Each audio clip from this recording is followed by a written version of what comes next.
You know, when two powerful brands join forces, the result can be so much more than just a new product. It can actually redefine markets and create incredible value. But for every brilliant collaboration we see, there's a brand damaging misstep just around the corner. And the difference between a huge win and a total disaster?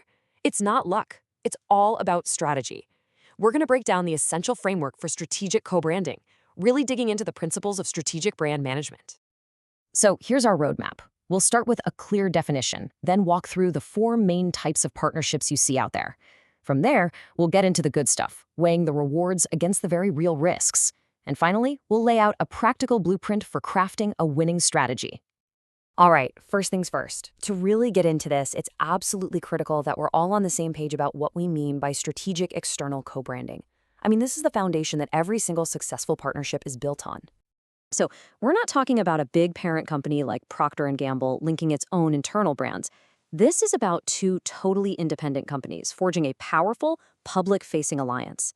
Think of it like a strategic marriage, really, where both partners stand shoulder to shoulder to create something new. The whole point is to create this synergistic value where what they make together is seen by the customer as being way greater than the sum of its parts.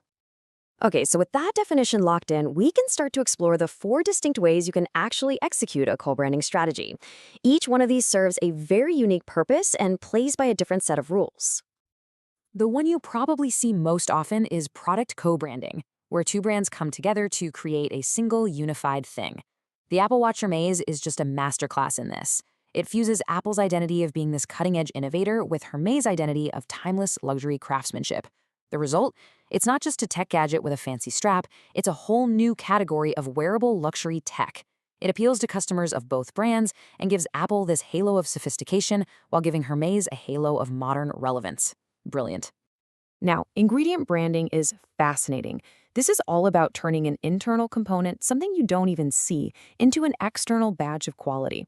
The classic case, of course, is Intel Inside. I mean, it completely changed the computer industry. Intel managed to turn a B2B component, a microprocessor, into a B2C reason to buy. People started actively looking for that Intel sticker, which created this huge pull-through demand and gave Intel incredible leverage over computer makers. It's all about making the invisible visible. This type of partnership acts like a stamp of approval from an impartial third party. In a marketplace that's just screaming with competing claims, a certification mark is a shortcut to trust. It's a mental shortcut for consumers. When you see the Energy Star logo, it instantly tells you everything you need to know about efficiency standards without you having to do a lick of research. That lowers the barrier to purchase and can even justify a higher price, because that little logo provides a credible guarantee.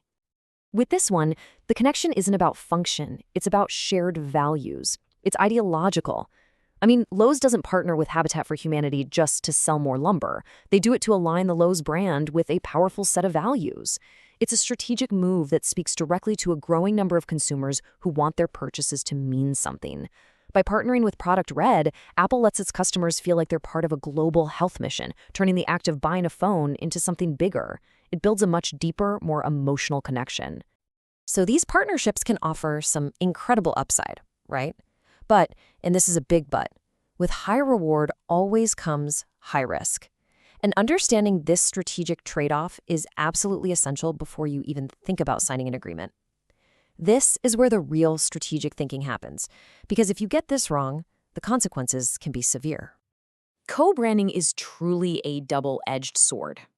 On one side, you gain all this visibility by creating what are called brand constellations, where the two brands get linked in the customer's mind, making each other stronger. But on the other side, the risks are huge.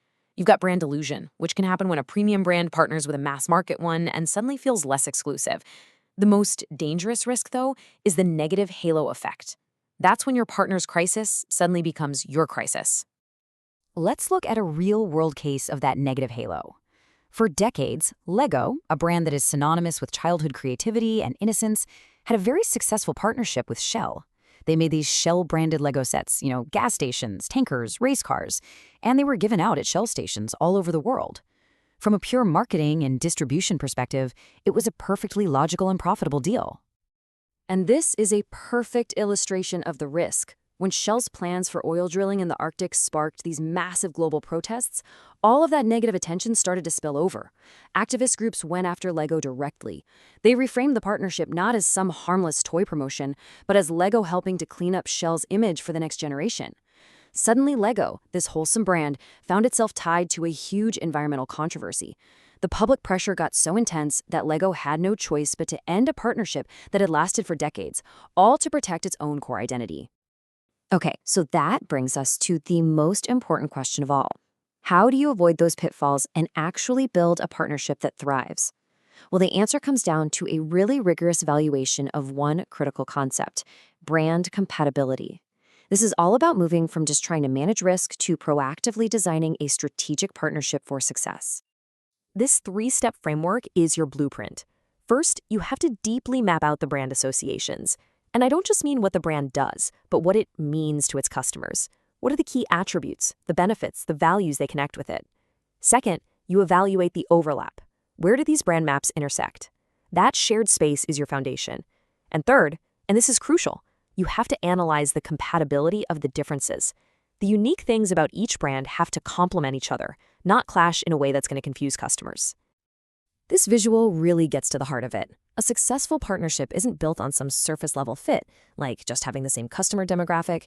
It's built on this deep foundation of shared meaning, this intersection of core values and brand essence. This overlapping zone is where the authenticity comes from. When the connection here is strong, the collaboration feels natural, and it creates real value.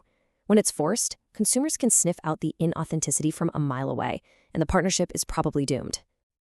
I mean, think about Red Bull and GoPro. One sells energy drinks, the other sells cameras. On a product level, they have absolutely nothing in common, but their brand essence, their core meaning, it's almost identical.